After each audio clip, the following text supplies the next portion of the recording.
Hi, friends. Welcome to another edition of the Lovecast. You are listening to episode 125. Yes, episode 125. We're going to call this one. Wildfires by Mouth. Again, let me repeat that. You're listening to episode 125, and this one's going to be called Wildfires by Mouth. How are you guys? Hope you're doing well. I'm doing a little something different today. Obviously, if you've been listening to the Lovecast, you probably listen on your the platform you use to listen to podcasts, whether it be iTunes or Podbeam or whatever you listen to podcasts with. But I'm also beginning now to record the Lovecast episodes by video. Yeah, because I've heard that people sometimes like to listen to podcasts on YouTube. Now, I do have a YouTube channel under my name, Jamal, but I don't use it very often. It doesn't have a lot of traction there. But I'm going to start posting the Lovecast episodes. I've already posted a few, but this is my first actual one recording the podcast. So if you'd like to watch the Lovecast by video, you can also do that on YouTube and also on my Facebook page. I actually have a Facebook page dedicated to this podcast. It's called The Lovecast with Jamal. That's the official name of this podcast, The Lovecast with Jamal. You can find it on Facebook. You can join there, and the video of me recording this podcast will be posted there. So you can also listen or watch, I should say, there on Facebook and on YouTube as well, in addition to the normal places you already listen. But just thought I would mention that. Anyway, hope you guys are doing well. I'm looking forward to just sharing a few thoughts with you today. Nothing elaborate, but actually, if you listen to this and take what I'm about to share with you to heart, I am 100% convinced it will change your life. This is a principle that I share pretty early on with all my coaching clients, the folks that I work with in life coaching. I share this principle pretty early on. I'm going to share it with you here today for you guys that are either watching or listening to this podcast.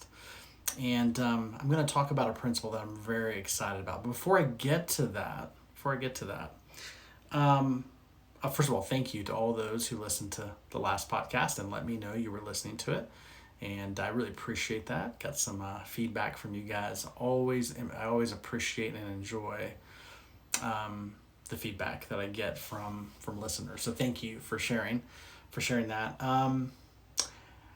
In current events that's currently going on here in California, there's been a major wildfire that has affected the area that I live in. Not too close to me. Actually, have some friends who it's affected. I mean, they've had to be evacuated from their home, but we're not too far from it. So we're close enough to it that it's been raining ash here. So it looks kind of cloudy and like smoky, foggy outside, and there's been ash raining down. I'm originally from Ohio, so I'm not used to that, so it looks very apocalyptic outside, even though I hear from the locals here in California, my wife included, who's from here, this is quite normal for this time of year. So it's kind of crazy to me. But yeah, we have a wildfire that's been burning here. And I was thinking about this wildfire, and it was recently discovered, I think just the other day they discovered, and this is a pretty bad wildfire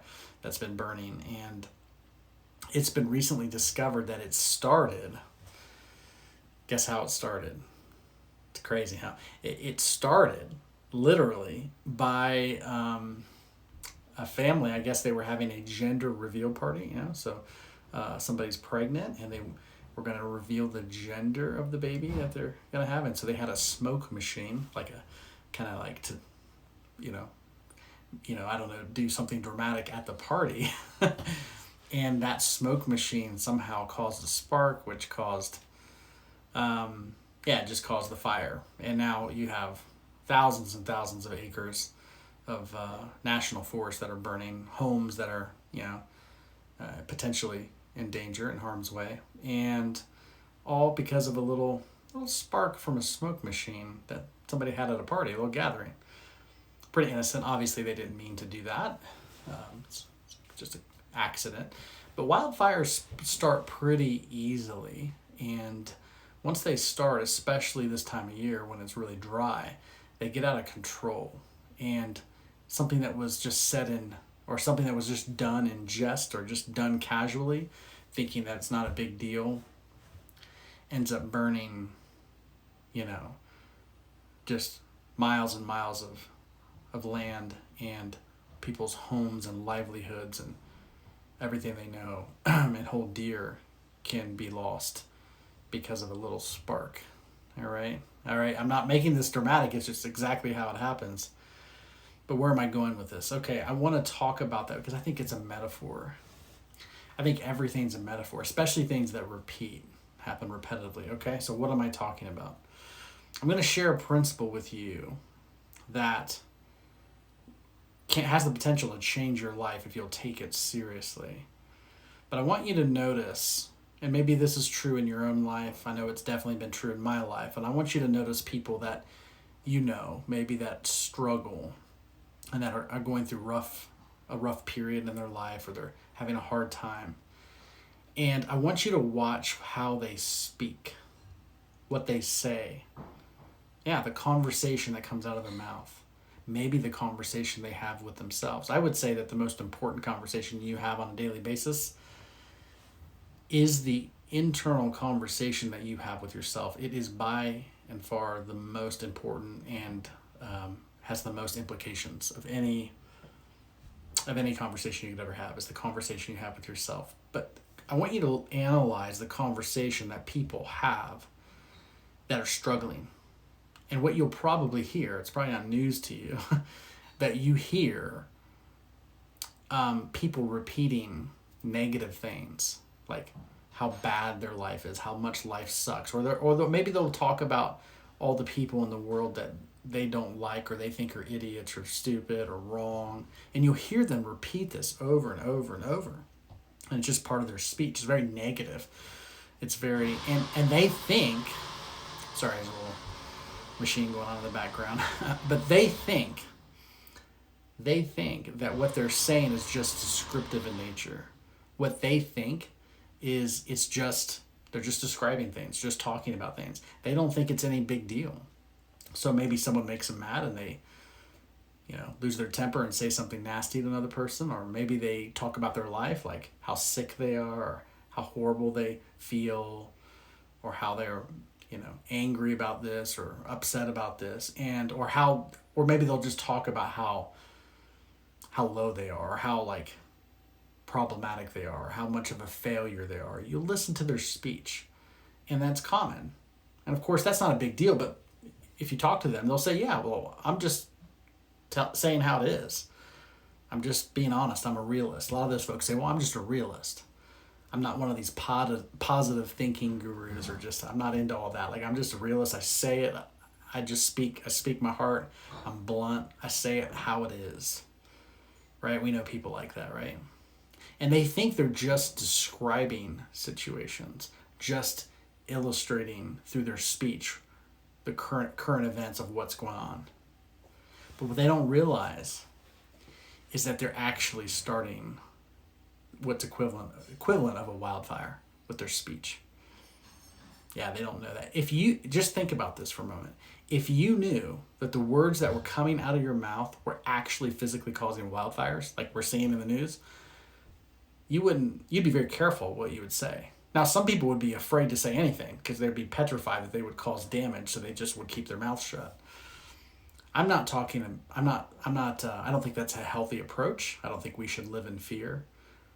But the purpose of this episode, this podcast, is to illustrate the power of our words, the power of our words to cause great damage or harm, even anything carelessly done. It's just like a little spark in a very dry tinder box. It goes up in flames really quickly. Our speech does that. Our speech with people we love, our speech in online communication, and even the thoughts we think.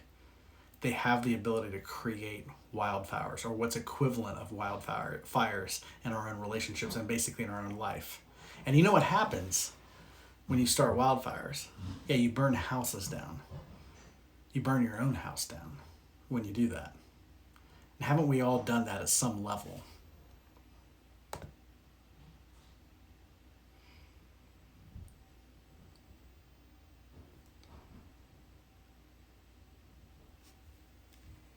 haven't we all done that at some level? Haven't we all done that at some level? I know I have, right? You just carelessly say things, and that leads to, it's kind of like a spark that leads to the next thing happening, before you know it, you have a wildfire on your hands, and everybody's house is getting burned up, all right? There's a principle that I share with my coaching clients that I want to leave you with here today, okay? And it's this principle. We decide to drive, and always we use these principles to, it's actually daily decisions to make very clearly at the beginning of every day. So there's a list of daily decisions that I teach my coaching clients to understand and also to declare every day. And one of them is, today I decide to drive my life forward through my words. I can always tell you where a person is going in life by analyzing their speech. And that's true. You can always tell where a person is going in life by analyzing their speech. So again, I could use speech to describe how I'm feeling, but if I simply do that, then I'm ignoring the creative power and potential that are in my words, okay? Our words are not just descriptive in nature, they're creative in nature. I want to illustrate this to you. I'm going to give you a very simple example of this that happens all the time. It probably happens so often you don't even know you're doing it. But if it's happening at this level, at this small level, it's happening at all levels, okay? So I want you to take for a moment just the act of being hungry, okay? So at the level of consciousness, you begin to have an awareness of a desire, right? There's a desire there. It feels kind of like hunger at some level, but it's not even quite that concrete. You just kind of sense it. There's actually no words to it. It's just an awareness, right? We all have experienced this, okay? And then once we focus on that awareness a little bit, we'll give it a thought. And that thought is the first step in taking awareness and bringing it into form, okay? Bringing it into form. Once we conceptualize a thought like I am hungry or I feel hungry, then that becomes a thought, right? So then we take that thought, we think the thought, and then at some point what we'll do is that, let's say you're with your loved one or your friends or something, and you have now this awareness of this sensation, you have formed a thought, now you're ready to speak the thought. So what you do is you take that thought and you there's a whole series of events that go into motion physiologically that cause you to project air against your vocal cords, right? And those vocal cords vibrate and cause that thought to become a sound of actual sound in vibration. Your vocal cords are vibrating, giving off a sound that then expresses your thought, right? Expresses your thoughts. Pretty cool. So then you say it, I am hungry. So let's say you say that to your spouse or your friend, and they go, oh, I'm hungry too. And then of course now you may decide to go do something about that. So eventually that leads to a whole other chain of events that causes you to then get in the car, go to a restaurant. Let's just say you're going out to eat. You go to a restaurant. Okay, now you walk in the restaurant. If you just say, I'm hungry, that's probably not going to be enough information for them, right? You got to have to be more specific with your intention there. So you go into the restaurant and you get to a place where you look at a menu, you sit down, you look at a menu, and you see something that you would like to eat. So then the server comes up to the table and you tell the server, you verbally speak what you would like to eat to that server. The server then writes down what you've said, takes what you said to the kitchen and gives that order to the cook. And then that cook begins to, embark on a whole other set of chain of events, which then leads to that food being prepared, food being put on a plate, and then that plate is then delivered back to the table for you to eat. All because you had awareness of an unconscious thought, you had awareness of a sensation, which then you put thought to it, and then you vocalized and spoke the thought, which brought that thing into manifestation. Okay, I've just given you the basics or the basic mechanics of manifestation. We do this every day. We have awareness, we speak from that awareness, we create that awareness, we manifest it. This is happening at our individual, obviously at an individual level every single day of our life. But this also follows a pattern of the universe, okay? So without getting into too much detail about quantum science, at the quantum science level, we know that this is how the universe operates, right?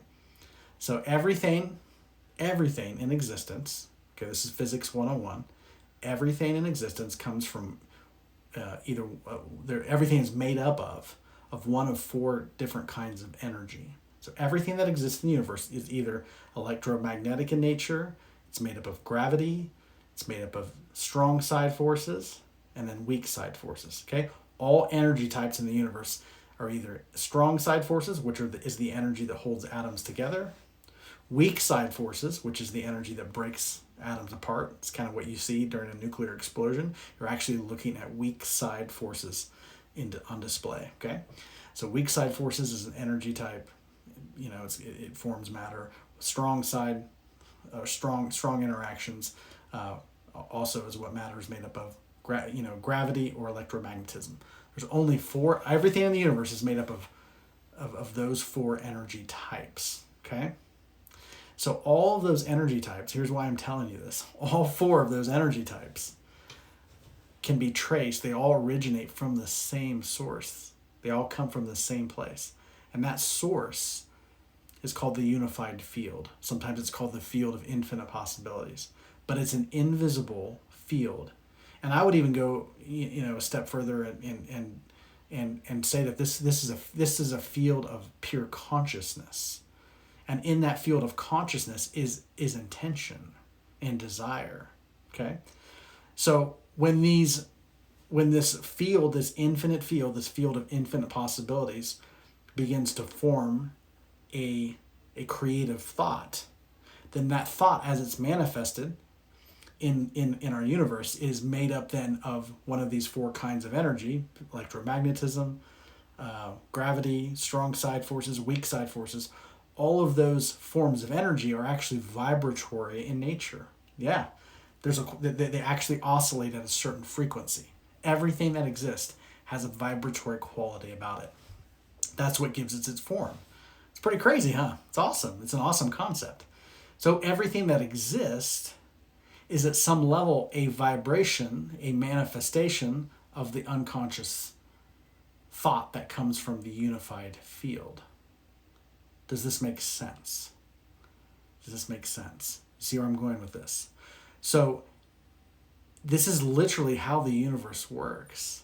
Everything that exists is oscillating at a certain frequency, and it originates in an unseen, invisible field, which is simply intention, consciousness at its original source. Okay, I would say, because I come from, my belief is that everything is spiritual. I would say that the entire universe is a manifestation of this, that is the manifestation of the invisible, and the invisible is what we call spirit, is what we call God, is what we call source, whatever language you want to use on that. That source energy is divine energy. I believe it to be love-based energy. So that love-based consciousness, when it's given thought, it's given a form, and then there's a thought behind it, and then that thought is expressed into 3D reality. That is literally the process of creation. So we do this, we follow that pattern as human beings every day. And that's how we as human beings create. All right. So if you're of the belief that human beings are created in the image and likeness of God, another way to say that is if you believe that the human beings are created in the image and likeness or are a manifestation of the quantum field, the field of infinite possibilities, then we are also going to follow that same pattern. Our life is going to follow that same pattern. So I have seen, not only in my own life, but in the countless people that I've had the privilege and honor of working with through coaching, I have seen people's lives radically, dramatically change. Dramatically change. And you know how it starts? through changing how we speak. It's one of the ways how it starts. Not the whole thing, but it's a major part of it. Changing how we speak. Changing how we speak. So I'm not one of these people that, won't talk about how I'm feeling, because if it's a negative feeling, I don't want to drive my life forward into that negativity. So I won't. Some people will take that, and I believe take it incorrectly and cause themselves to deny or suppress what they're feeling. Now that's not healthy. I'm not suggesting that. But there's a way to use your speech in a way that empowers you versus disempowers you. So for example, I never say I'm tired. I never say I'm tired. Now, if I wake up and if I feel tired, I may say, hey, I feel a little tired this morning, but I'm waking up. So I'll never say I am tired. I'll say, I may say I feel a little sleepy, but I'm waking up. So because I don't want to reinforce something that's not true. Or if I'm sick, I don't say, hey, I'm sick, because that's identifying with the disease. So what I will say is, my body is healing right now. Yeah, because if you're sick, you're in the process of healing. If you cut your finger, guess what you're in the process of? Yeah, your body is technically in the process of healing. So what is it that I want to emphasize? I will literally say what I want to drive my life forward into. So if I'm tired, I'll say, hey, I'm waking up, because that's what I'm doing. I'm waking up. And as I speak that, I'm creating that. I'm literally creating a container with my words that container can now be, there's now a place where I can place substance. There's a container for it. So I don't want to create a container, a negative container, where that will be filled and brought to fruition. So I see this all the time. The most dramatic thing I think I ever saw is I actually had just a family member who was going through some health issues, and she looked at me and she said, and it made sense. I could understand why she would say this, but she looked at me and said, in 6 months, if things don't change, if my body continues going down this trajectory, in 6 months I'm going to be in a wheelchair. And I looked at her and I just said, do you not realize when you say those things, that you're literally creating a container, and now you're visualizing that reality, and now you are setting that process in motion. It's just like someone saying, hey, I'm hungry, let's go get something to eat. Boom, you've now created a container with that set of possibilities there just by saying it.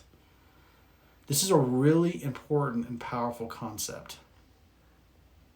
So I say all that to say, speak consciously from the place of desire and from a place of being aware of what you want to create. Speak from the place of awareness of desire. Don't speak from the place of fear. Don't speak from a place of dread or of just being a realist where you're just being very descriptive of what's going on. If you have to be descriptive of how you're feeling, let me encourage you to say, I feel, and then finish the statement with where you're headed though. Hey, I feel tired, but I'm waking up. Hey, my body feels a little worn down, but I'm healing. I'm healing. And speak in the present tense. Describe what you're feeling, but also speak where you're going and what you're feeling, what you're desiring to feel in the future. Speak it in the present tense. Hey, I'm waking up. Hey, I'm feeling better. I'm getting better. Hey, speak it as if it's happening. This is a very important principle. So here's an experiment I just want to do. If you're listening to this podcast, okay, and you may think this is just positive thinking, mumbo jumbo. It's actually not. There was a scientist out of Japan who actually did an experiment. You probably have seen it. It's kind of went viral. It's been around for a while. But he did an experiment. Basically, he took water and froze it. And he would he would take water and he put them in jars first. And he would label the jar a certain emotion. Like he would write joy. He would write one jar. He would write hatred. One jar he would write love. One jar he would write, peace. All these different emotional states. And he would take that jar of water and he would freeze it. And then he would sit in front of that jar of water and meditate and just sit in a state of whatever that was. If it was anger, he would sit in a state of anger and just meditate in front of that water. He would do that with joy. He would do that with peace, laughter, all these different emotional states. And he would put it, he would literally set the jar in front of him, and he froze the water and analyzed the molecules of water under a microscope after having exposed that water to his emotional state. And literally the molecular makeup, the design of these molecules of water under the microscope were radically different for each emotional state. The positive, higher frequency emotional states, the water looked like the frozen molecules of water looked beautiful, like they were works of art. And the ones that were exposed to his negative state of emotions, the water was distorted. The molecules were they looked very dark, just distorted, and not they weren't even pleasant to look at under the microscope. It's incredible the difference of just from literally sitting in front of a molecule of water in a state of consciousness. So the same is true with words. All these studies done with people that have houseplants. If you speak kindly to your houseplants, they thrive, they live, they do better than houseplants do in a home where there's negative energy, where there's a lot of negative speech. They tend to die and not do as well. It's amazing the effects that our words have. But there's a creative quality to our words. They're not just descriptive. So your words have the power to create life and to heal. And your words also are like a spark. They have the power to burn down entire forests. So let me ask you, and I actually think there's some scripture about that in the Bible if you want to go there. I don't know if that's your background, but I think it's in the book of James where it talks about that you have the power of life and death in your tongue, and this should be taken very seriously. So with that said, I just want to leave you with an encouragement, okay? I want to leave you with an encouragement that if you will just literally for 30 days pay attention to your speech and change your speech patterns, instead of saying, just being descriptive in your words, if you will speak of feeling states, like I feel this, but this is what I am. And then speak about who you are from a place of empowerment. Speak about the state that you desire as if it's already happening. Okay? And if you'll do that for 30 days and cut out the word try, because literally it's useless. So I could tell you, hey, I'm making a podcast, or I'm trying to make a podcast. What's the difference? Well, if I say I'm trying to make a podcast, I'm indicating that there's a struggle here, there's a challenge here, okay? And if I emphasize the struggle, then there will be a struggle. But if I just simply say I am making a podcast, I'm not trying to do it, I'm actually am doing it. Well, there's momentum in that, there's energy in that. And it communicates, it actually is cutting out the struggle, the resistance. Because whatever you resist persists. So we just cut out the resistance and then we have flow in that area. If you will cut out the word try, if you will speak from your place of desires as if they were already happening, just do it for 30 days and watch how your life just literally begins to turn a corner. I kid you not. There have been other studies done with people who were like homeless and broke and had nothing, and they simply changed their speech patterns and their entire life turned around. Yeah, they just started speaking their desired reality into existence. Most people don't give it enough time to do it. They go, well, this stuff's not working, and they just kind of give up on it. But I challenge you. I live my life this way, and it has the results have been dramatic. But it's a very powerful principle I teach to all my coaching clients. Today I decide to drive my life forward through my words. Pay attention to what you say and how you say it. It makes all the difference in the world. I hope this is just beneficial for you. Just a little nugget I want to give to you today, okay? Because we have wildfires that have been spreading. Don't start wildfires that end up burning your own house down. Pay attention to the words you are utilizing. Pay attention to those you are empowering. The words that you're using to empower others. Because it could either be destructive in nature or it could be healing and building in nature, okay? Be very, very careful with what you are saying and what you are entertaining in your forums, okay? All right, just thought I would share that with you. Hope this is beneficial. Love to hear from you. Please send me an email, jamal@jamaljavanji.com. Send me an email there. Or you can obviously visit my website, jamaljavanji.com.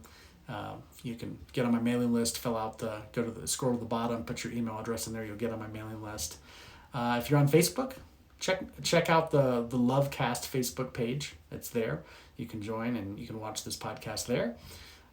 Or you can also join, I have a group on Facebook called Uprooting from the Poverty Mindset Facebook group. It's free for you if you want to join that and you want to hear more about the poverty mindset. You can join that group. Also, I have a page on Facebook called Free to Love Coaching. If you're interested more in finding out more about coaching, you can check that out there on Facebook, or obviously you can read more about that and contact me about coaching on my website, which is again jamaljavanji.com. All right. Anyway, thank you for listening. So good to talk to you guys, and let me know what you think of the new format with the video. Don't know if it makes a difference, but I just thought I would include that format, and yeah, we'll go from there. All right. Take care, guys. Thank you for listening, and until next time. Bye-bye.